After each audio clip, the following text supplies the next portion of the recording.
رحیم. عرض سلام و خسته نباشی خدمت همکاران و سیمبانان عزیز.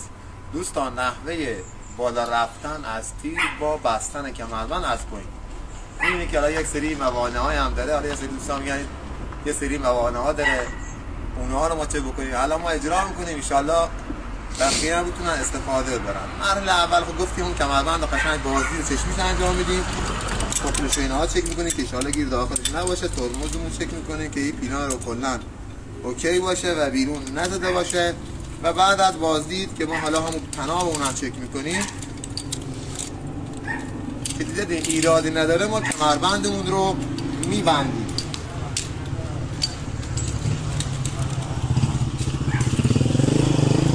کمربند هم گفتیم طوری میبندیم که نه شل باشه نه سفت و این همینطوری رها نمی‌کنیم. حتما این باید داخل ایست اگر عبور بده.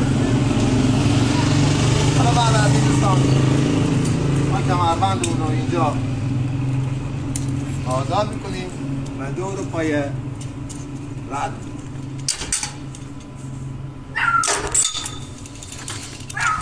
همونطور هم گفتیم کمربند زدن اینجا اشتباهه، باید به صورت داسی از داخل به بیرون زده بشه. دوستان، بالا رفتن از یه سری قواعد داره. یکی که شما همیشه تو بالا رفتن با 3 نقطه از بدنت به پایه اتصال داشته باشه. یعنی که یا 2 پا 1 دست، که 2 پا هم اینجوری نباید باشه که یه موقعی که دست شما آزاد شد مستقیم، یعنی راحت به پشت برمیگرده. همیشه 2 پا و 1 دست با اینجوری باشه. شما اگه یه دست آزاد شد خیلی به سختی سریع میتونه خود جمع جور. 2 پا 1 دست یا 2 دست و 1 پا.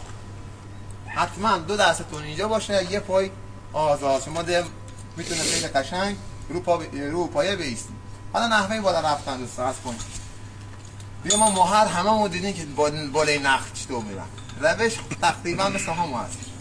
شما کمربند اول تستی هم انجام میدی، ترمز قشنگ چک میکنی، ترمز میگیره و نحوه تست ترمز وقتی انجام شد دوستان برات کمر رو بده بالا. الان ما یه سری موانع هم دارم.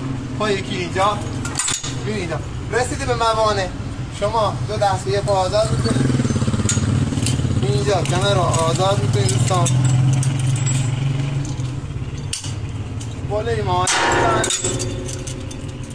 از داخل دوستان گفتم ادامه حرکت انجام میدی.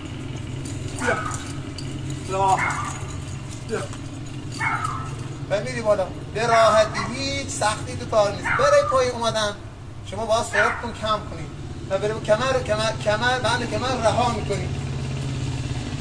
بود بیا یه نحوه پای اومدن